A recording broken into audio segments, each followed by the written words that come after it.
Assalamualaikum warahmatullahi wabarakatuh. Perkenalkan, nama saya Nadia Regina Nisana dari kelas C10 Manajemen dengan NPM 101204990. Di sini saya akan menjelaskan materi mengenai Pancasila sebagai dasar negara. Dengan dosen pengampu saya, Bapak Asep Imroni, SH.MH. Pancasila sebagai dasar negara yaitu digali dari pandangan hidup bangsa Indonesia. Oleh sebab itu, pada hakikatnya Pancasila mempunyai dua pengertian. Pancasila sebagai dasar negara dan Pancasila sebagai pandangan hidup bangsa. Pancasila sebagai dasar negara perlu dipahami dengan latar belakang konstitusi, proklamasi atau hukum dasar kehidupan berbangsa, bernegara, dan bermasyarakat, yaitu pembukaan batang tubuh serta penjelasan di Undang-Undang Dasar 1945 sebelum diamandemen. Pancasila sebagai dasar negara lahir dan berkembang melalui suatu proses yang cukup panjang. Pada mulanya, adat istiadat dan agama menjadi kekuatan yang membentuk adanya pandangan hidup. Pancasila mengalami pasang surut dipengaruhi oleh keadaan negara dan politik yang terjadi. Menurut Mahfud MD tahun 2009 menegaskan bahwa penerimaan Pancasila sebagai dasar negara membawa konsekuensi diterima dan berlakunya kaidah-kaidah penuntun dalam pembuatan kebijakan negara, terutama dalam politik hukum nasional. Bahwa dari Pancasila dasar negara itulah lahir sekurang-kurangnya 4 kaidah penuntun dalam pembuatan politik hukum atau kebijakan negara umum lainnya, yaitu haruslah yang pertama tetap menjaga integrasi atau keutuhan bangsa baik secara ideologi maupun secara teori. Yang kedua, didasarkan pada upaya pembangunan demokrasi atau kedaulatan rakyat dan nomokrasi atau negara hukum sekaligus. Yang ketiga, didasarkan pada upaya membangun keadilan sosial bagi seluruh rakyat Indonesia. Indonesia bukanlah penganut liberalisme, melainkan secara ideologis menganut prismatika antara individualisme dan kolektivisme dengan titik berat pada kesejahteraan umum dan keadilan sosial. Yang keempat, didasarkan pada prinsip toleransi beragama yang berkeadaban Indonesia, bukan negara agama, sehingga tidak boleh melahirkan kebijakan atau politik hukum yang berdasar atau didominasi oleh suatu agama tertentu atas nama apapun. Tetapi Indonesia juga bukan negara sekuler yang hampa agama, sehingga setiap kebijakan atau politik hukum haruslah dijiwai oleh ajaran berbagai agama yang bertujuan mulia bagi kemanusiaan. Selanjutnya ada kedudukan Pancasila sebagai sumber dari sumber hukum sudah selayaknya menjadi ruh dari berbagai peraturan yang ada di Indonesia. Pembukaan Undang-Undang Dasar Negara Republik Indonesia tahun 1945 yang ditegaskan dalam alinea keempat terdapat kata berdasarkan, yang berarti Pancasila merupakan dasar Negara Kesatuan Republik Indonesia. Pancasila sebagai dasar negara mengandung makna bahwa nilai-nilai Pancasila harus menjadi landasan dan pedoman dalam membentuk dan menyelenggarakan negara, termasuk menjadi sumber dan pedoman dalam pembentukan peraturan perundang-undangan. Ada dua fungsi Pancasila. Yang pertama yaitu fungsi pokok.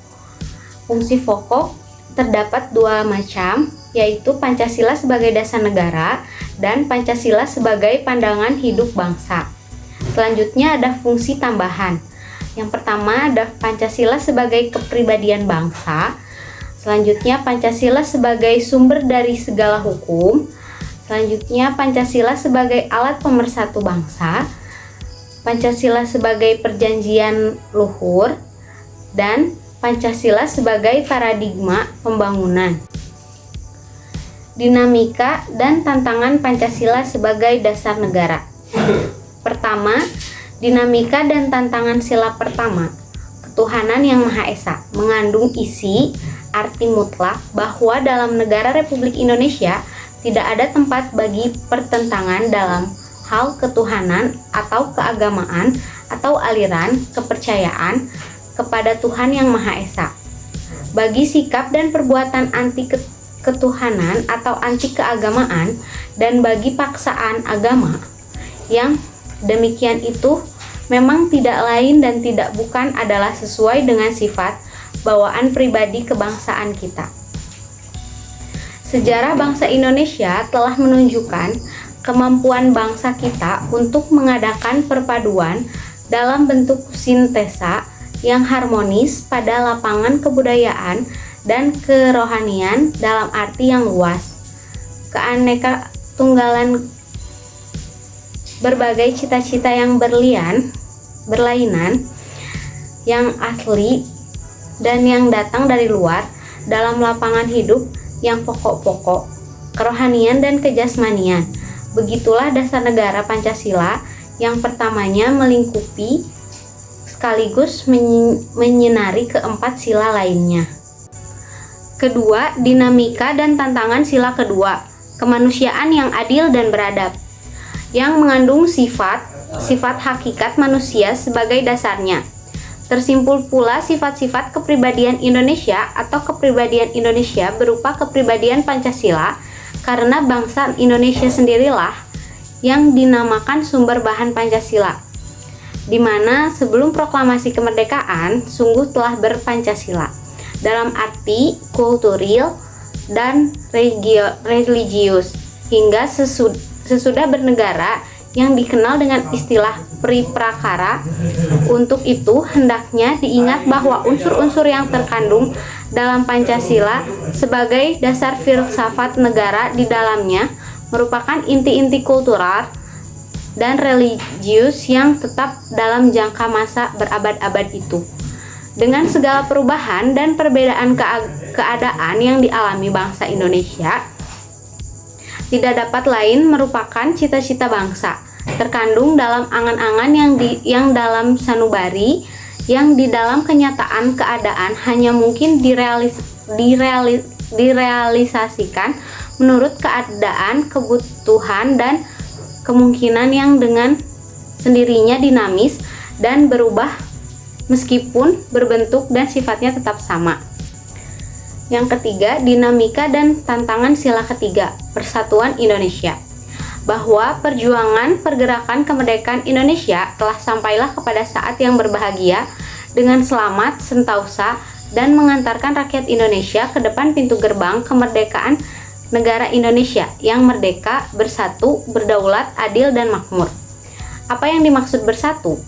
Hal ini menghendaki bangsa itu bermakna kesatuan, maka bangsa Indonesia harus merupakan satu negara dan tidak terpecah di dalam negara-negara yang berfederasi.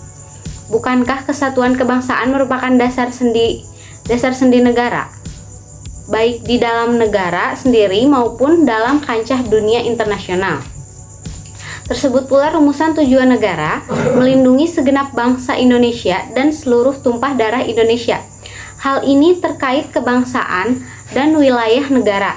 Selain itu, sila ketiga juga mengikhtiarkan pengertian yang mengandung unsur kesejarah dan perjuangan bahwa persatuan Indonesia merupakan kesatuan yang dilihat dari atau dihubungkan dengan terjadinya di dalam sudut dinamikanya dari masa lalu hingga era mendatang. Dalam sesanti Bhinneka Tunggal Ika yang merupakan suatu keseimbangan harmoni yang tentu akan berubah-ubah dalam bentuknya, tetapi tetap dalam dasarnya dalam segala perbedaan itu. Yang keempat, dinamika dan tantangan sila keempat, kerakyatan yang dipimpin oleh hikmat kebijaksanaan dalam permusyawaratan perwakilan. Di sini terkandung dua cita-cita kefilsafatan, bahwa negara adalah alat bagi keperluan seluruh rakyat serta cita-cita demokrasi sosial, ekonomi, dan musyawarah atau demokrasi politik. Keduanya dijelmakan dalam politik negara, yaitu negara berkedaulatan rakyat sebagai cita-cita politik yang mengandung ketiga unsur tersebut. Adanya dasar terdalam berupa kemutlakan kemanusiaan dan kerakyatan Indonesia. Demikianlah di dalam pokoknya hakikat dan sifat negara, kerakyatan serta demokrasi dapat dikembalikan kepada hakikat manusia sebagai dasar mutlak. Jadi, kerakyatan serta demokrasi sebenarnya bukannya suatu suka pilih, tidak tergantung dari waktu ke waktu serta keadaan, akan tetapi berpokok pangkal pada hakikat dan sifat kodrat kemanusiaan. Namun, kesamaan antara hidup bersama, kekeluargaan, dan negara monodualis dalam hal unsur-unsur intinya memberi penjelasan mengapa sejak awal proklamasi kemerdekaan, negara kita dikehendaki berupa negara kekeluargaan yang bukan saja secara ke dalam tapi juga kekeluargaan keluar. Yang kelima, dinamika dan tantangan sila kelima. Keadilan sosial bagi seluruh rakyat Indonesia.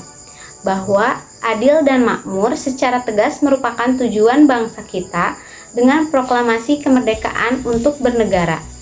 Selain itu, pendiri bangsa, pembentuk pemerintah Indonesia mengamanahkan untuk memajukan kesejahteraan umum yang harus dijelmakan dalam seluruh lini dan item pembangunan nasional. Maka kepentingan perseorangan atau khusus dalam dasarnya tidak sama sekali diserahkan kepada perseorangan atau sendiri, berdasarkan kekuasaannya sendiri atau sebaliknya sama sekali diselenggarakan oleh negara. Akan tetapi negara memelihara baik kepentingan umum maupun kepentingan warga negaranya, perseorangan, yang dalam prinsipnya menjadi pemeliharaan perseorangan sendiri. Negara memberi kesempatan dan menyelenggarakan bantuan yang sebaik-baiknya kepada perseorangan sendiri-sendiri atau bersama untuk berusaha sendiri memenuhi keinginan, kebutuhan, dan kepentingan sendiri. Yang utama adalah sila kelima ini mengandung cita-cita kemanusiaan yang memenuhi hakikat adil sebagai dasar terdalam, terluas, yang abstrak, umum, universal, tetap tidak berubah, di mana menuntut pengertian klasik ilmiah berupa terpenuhinya segala sesuatu yang telah merupakan suatu hak di dalam hidup bersama sebagai sifat hubungan antara satu dengan yang lain, mengakibatkan bahwa memenuhi setiap hak-hak di dalam hubungan antara satu dengan yang lain adalah bersifat wajib, adil, distributif, adil untuk bertaat, dan adil komutatif dalam hidup bersama dalam komitmen bangsa Indonesia. Menurut Noto Nagoro tahun 1983. Nah, demikian penjelasan dari saya. Mohon maaf bila ada kesalahan. Wabillahi taufiq wal hidayah. Wassalamualaikum warahmatullahi wabarakatuh.